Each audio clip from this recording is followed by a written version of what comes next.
Welcome. Here is a rundown of war in Ukraine. Wave of missiles target Ukraine. Back to the air raid alert issued across Ukraine this morning, and it appears Russian warplanes have been firing a wave of missiles at the country during rush hour. Officials say people took cover in shelters as air defense forces shot down incoming salvos. The air raid alert sounded across the country as people were heading to work, with crowds of people sheltering in underground metro stations in Kyiv, some sitting on blankets or small plastic chairs. The latest missile strikes came hours after an overnight drone attack. A reporter from Reuters news agency heard the sound of a missile flying overhead at a low altitude, about 30 kilometers, 18 miles from Kyiv. As many as 6 Tu-95 warplanes have preliminarily taken off from Murmansk region and launched missiles, Air Force spokesperson Yuri Yanat said on national television. We expect more than 30 missiles that have in principle already begun to appear in various regions. Air defenses are working, he said, adding there was no information about drones. Zelensky repeats his rejection of negotiations with Putin.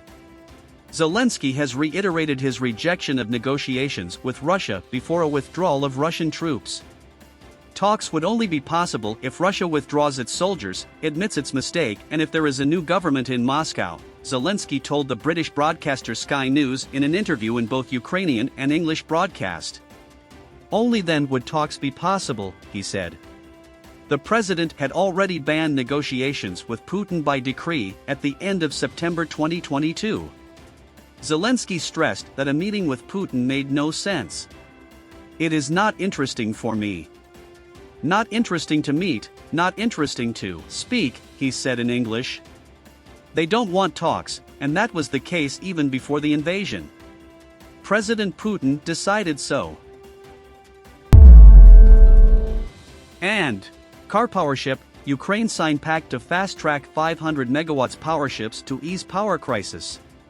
Turkish firm Car Powership has signed a memorandum of understanding with state-owned trader JSC Energy Company of Ukraine (ECU) to enhance electricity supply cooperation and fast-track the use of 500 megawatts (MW) floating power stations to alleviate the nation's energy crisis, according to a statement.